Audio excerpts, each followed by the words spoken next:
Storytelling.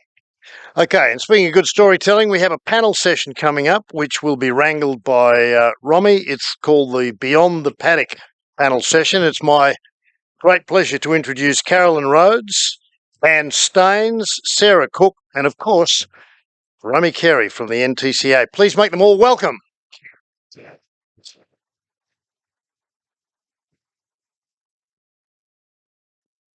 Good morning, everyone. Firstly, a big thanks to Pete Lewis, 25 years affiliation with the NTCA and the pastoral industry. What an effort. Thank you for joining us. Thank you so much for joining us again and emceeing and keeping our show on the road. For those who I haven't had the pleasure of meeting, my name is Romy Carey. I'm the Deputy CEO of the Northern Territory Cattlemen's Association, and it is my absolute privilege to be here facilitating this panel session this morning for you. Before we start, a quick congratulations to our outgoing President, David, on an incredible speech.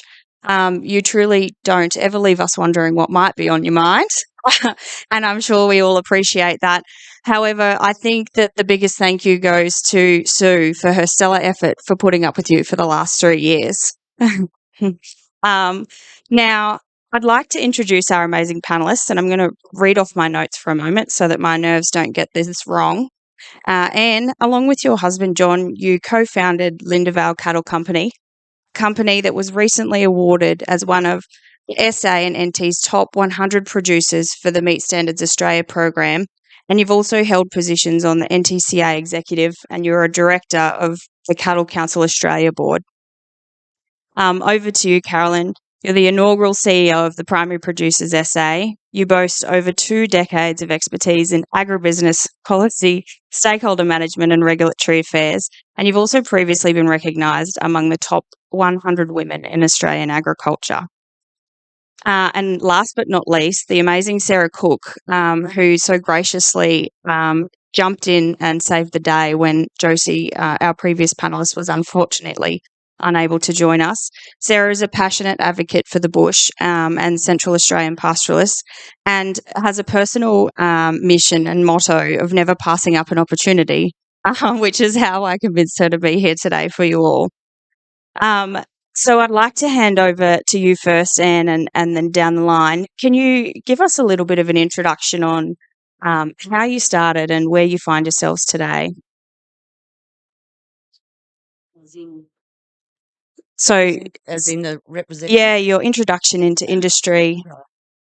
Well, I've been around for quite a long while now, so I suppose when I first went out to the station, I obviously we were part of the NTCA, which had just got up and going at that time. Then there was plenty of roles. There's plenty of roles. For example, the land care had just started, so we founded, myself and many others in this room, founded the CLMA, which was a very effective group for not only getting works done, but also for advocacy and promoting our district. We won the National Land Care Award at one stage. From there, I suppose once you have children, things change a bit and gets a little bit more difficult, but then the space comes in with education. So, there's always a role to get on the ICPA and the other school activities.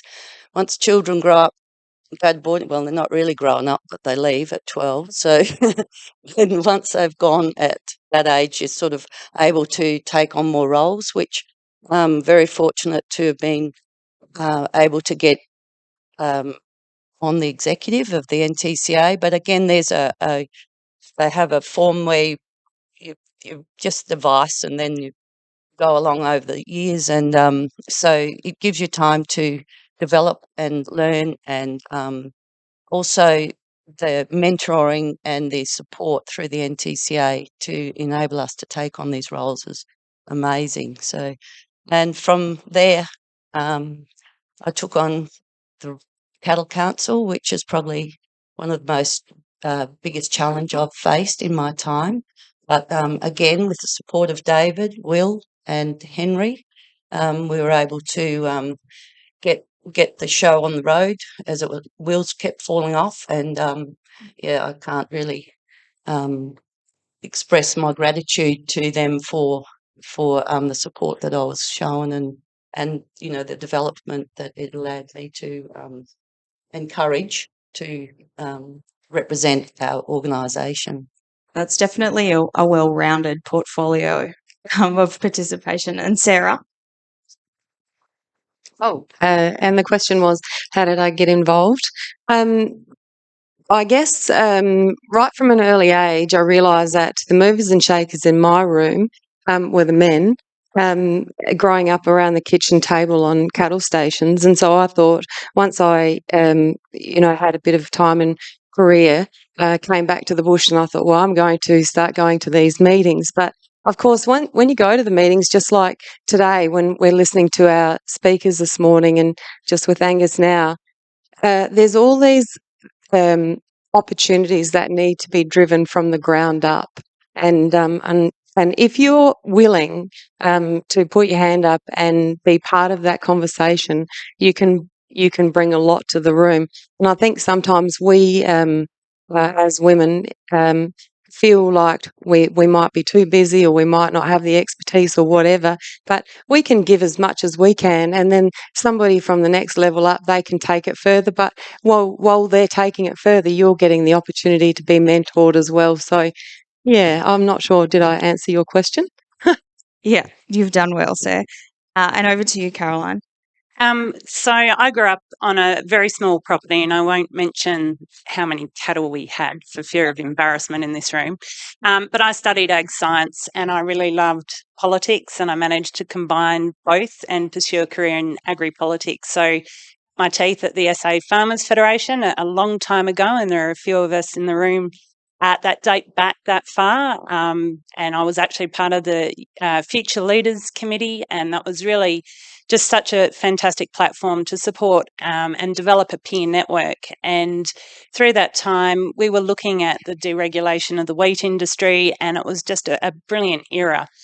Because what that actually meant was that as head of the grain section, as I was at the time, we had a really clear line between the work we were doing and the profitability and what landed in people's pockets on farm.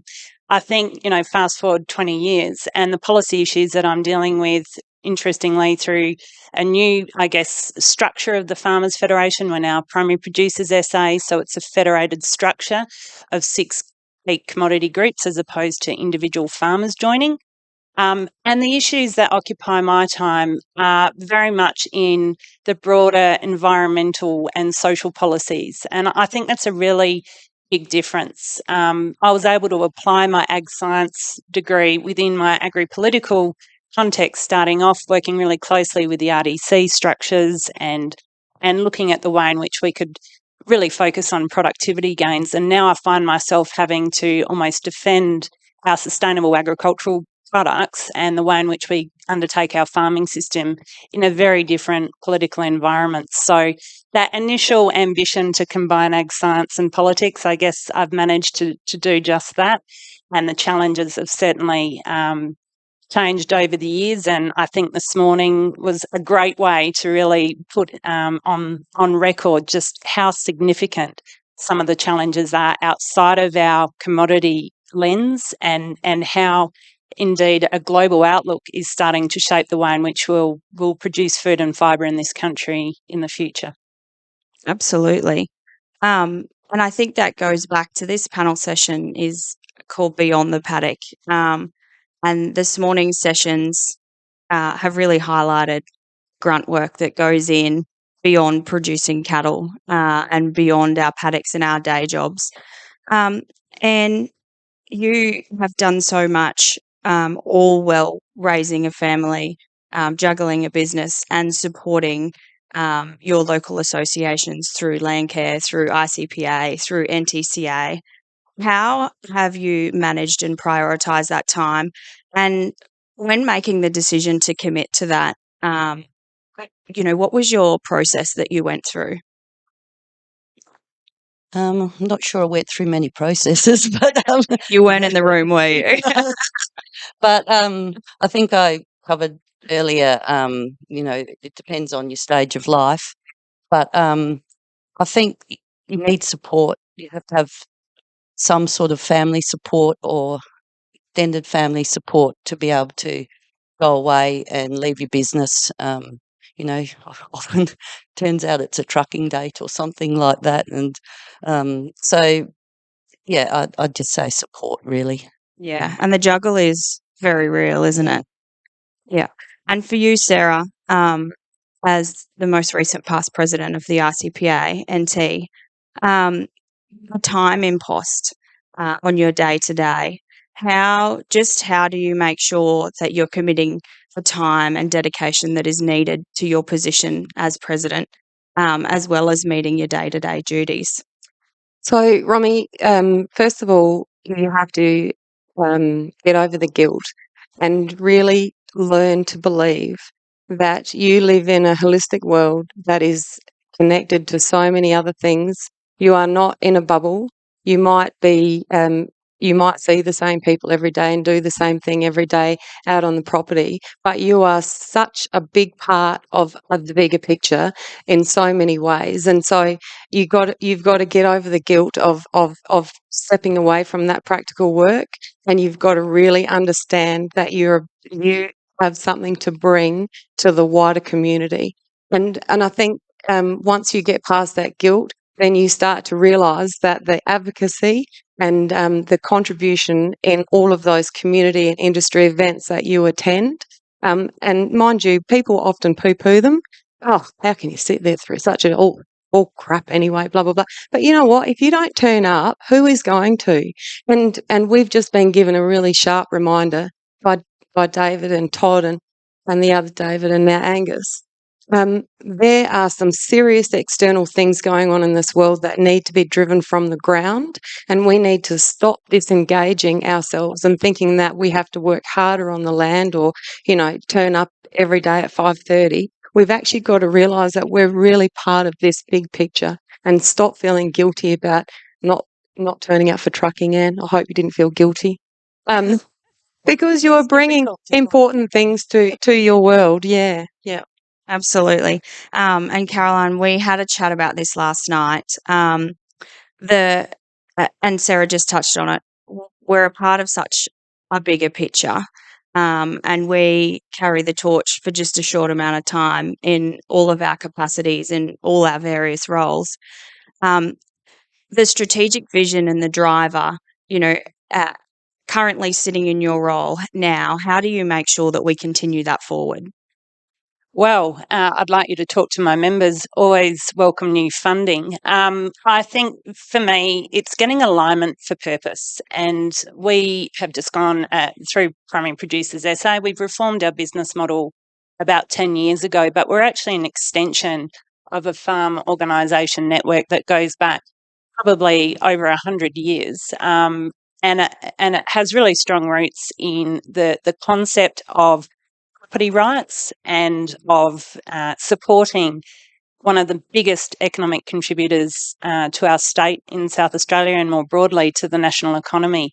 And over time, those objects might have changed to take into account a changing political environment, but the sole purpose to represent, to see profitable and sustainable primary production is the driving force. And I think the way in which issues are looked through that lens and the way in which we communicate and the privilege I have to advocate on behalf of that sector is what drives me. And I think that the way that farm organisations work is that we couple together so many different perspectives, but we're united by that cause. PPSA, in turn, is a member of the National Farmers Federation. We've got a whole network. Indeed, here's a fun fact. There are over 270 organisations in this country at the moment that purport to represent agriculture in some capacity. Now, we can debate about what that looks like in terms of its funding model, its sustainability, but the point is this, that although at times it feels like as an individual you can't make a difference, we are part of a bigger network. And I think it's time that we lent into that network and actually put on the agenda, both at a state, federal and indeed international level, the role that we play both as stewards of the land, but also as a fundamental part of humanity, which is food production. And I think when you link that back to our values and the purpose for being, it's actually a real privilege to be able to tell your stories, as David was saying today, because I think farmers are doing an incredible job in an array of areas, but I think we do tend to allow ourselves to be either spoken on behalf of by groups that probably don't understand the way in which our food is produced. And even today, hearing about the impact of international law and the role of the EU in setting standards, it's very well having a sustainability plan, but who defines what is sustainable in what context? So there's no shortage of issues. And I think the way in which we need to look at our farm organisations and indeed your involvement, the strength in unity was a catch cry that was used in the former SA Farmers Federation, and I really do believe in that.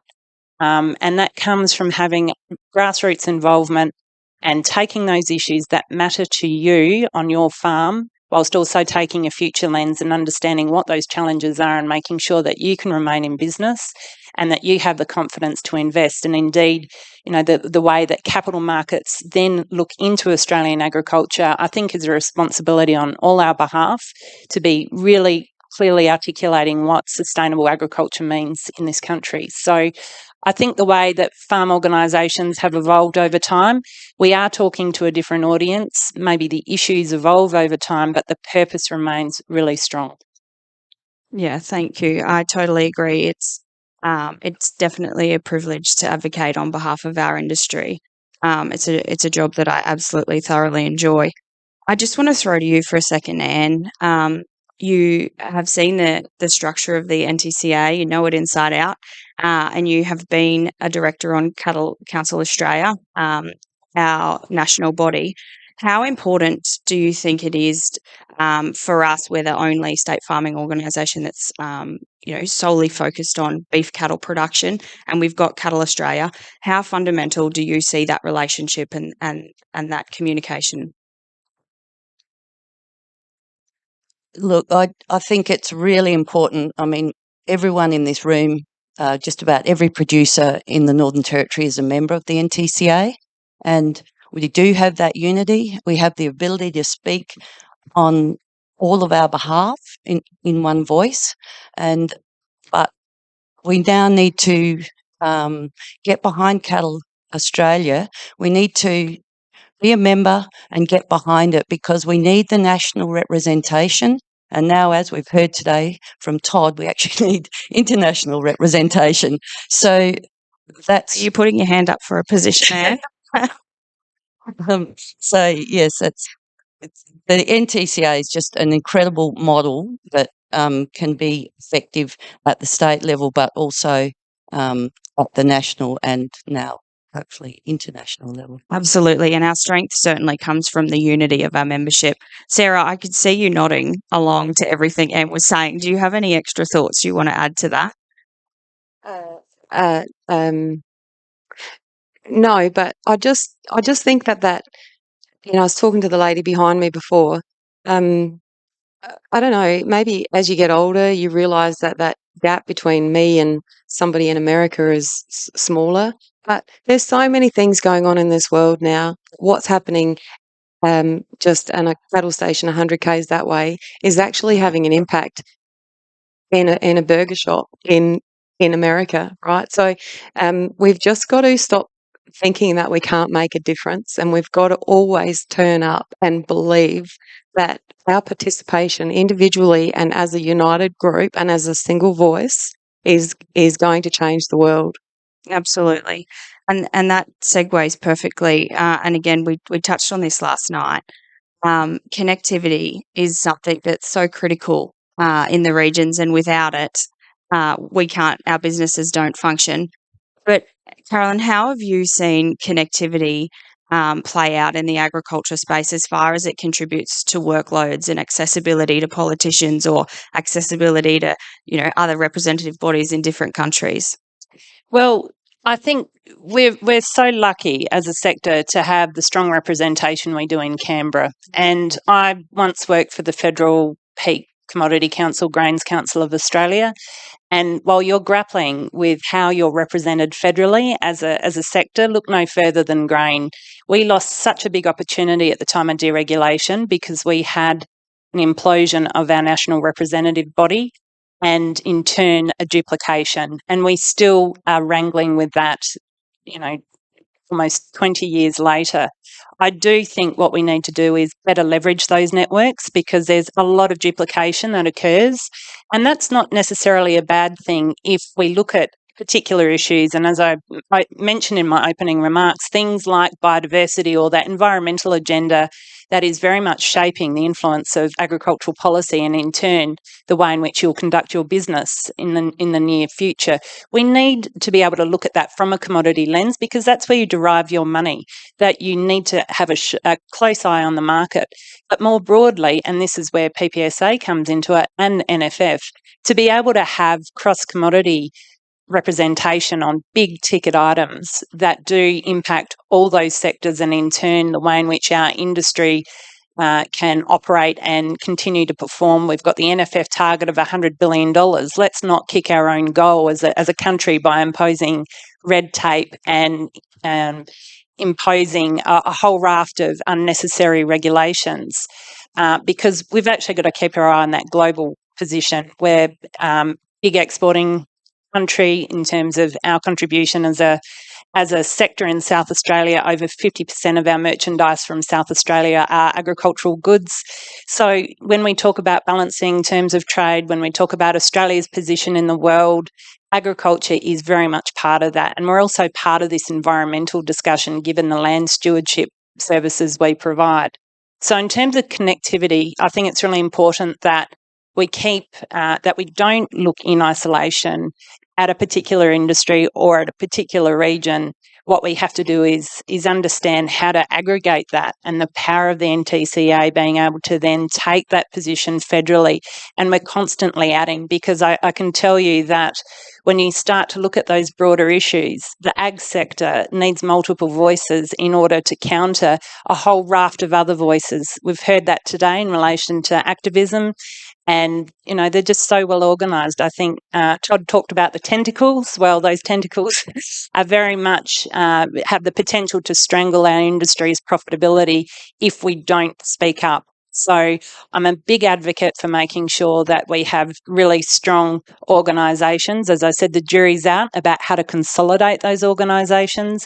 But as long as the Cattle Council is talking to the National Farmers Federation and in turn being informed by the excellent work that the NTCA do, I think as a sector we're going to be far better placed to be able to take on some of those challenges and hopefully make sure that we can influence what is a very, at times, fractious political discourse. Yeah, absolutely. So it's about the unity not only of industry and our members, but the unity of our peak bodies as well. Absolutely. Now, we've heard lots this morning that we need industry to stand up. We need people to stand up. We need to keep these bodies really strong.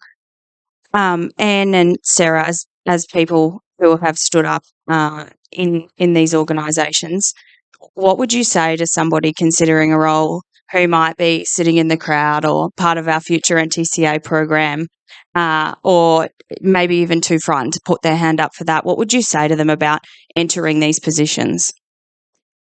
I think that's a really good question because you don't realise that the support that is there. So put your hand up and get in there, and you will be well supported, and you also will have the time to develop yourself. So you won't be just put into a role that that at that stage you may not be ready for.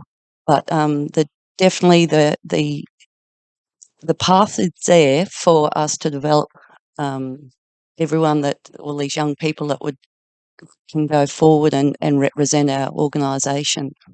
Yeah, absolutely. And any parting words, Sarah?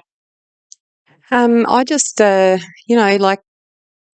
I just love listening to you, Caroline and Anne, because you are both just such earthy women, and yet you can work in all of those spaces. And I just think that we all should realise that we all have that opportunity and the skills and the ability to work in those spaces if we choose to. I would just like to, my parting word to everybody would please be motivated to think about all of the issues as you drive around that are bigger than ourselves. And if you could think of attending meetings and even if it's sitting and listening or, wanting to get amongst it. But if it's not you, then who? Maybe somebody else in your team you could send instead. And let's start valuing the fact that turning up in that space, it might not be something that we're familiar with or know about, but let's start valuing turning up in that space so that we can start contributing to that, to the policy and to the practical advancement of solving some of these issues which really impact us and also our young people. Romy, I don't want our young people to think that watching David Warner is beyond them. Warner, did I just say that? Connolly. Yeah, that's what Close. I meant. I'm a couple of years old, aren't I? Because any one of these young people, if they have it in them, they could also be a David Connolly, and it was a wonderful presentation this morning. Absolutely. And Carolyn, you wear several volunteer hats. I don't know how you juggle it all. Any parting words for people who, words of encouragement or inspiration? Oh God, I'm not going Pressure's to. on. I would have thought that understanding how you can support your organisation that you're all a part of. You're here today, and that's so valuable. But please don't underestimate the skill set, the perspectives that you bring to this policy process. It's a very dry topic. It can be intimidating if you look at what happens online, but we really do need your engagement in our organisations, and there are so many roles available. And I'd just say too that you're so well represented, having a professional secretariat. They've got a very nice office, lovely view, even yours, great. Romy. But you are so well represented, and that in turn helps, I think, to give you the confidence and the skills and the type of programs, the leadership development programs have been fundamental to the way in which I've navigated the industry and put my hand up for certain things. That's how I met DJ at Young Farmers conferences all those years ago. So don't underestimate the impact you can have even now by just putting your hand up or maybe mentoring or providing support to those who do. It's a big ecosystem of volunteers, and it needs, I think, that level of support.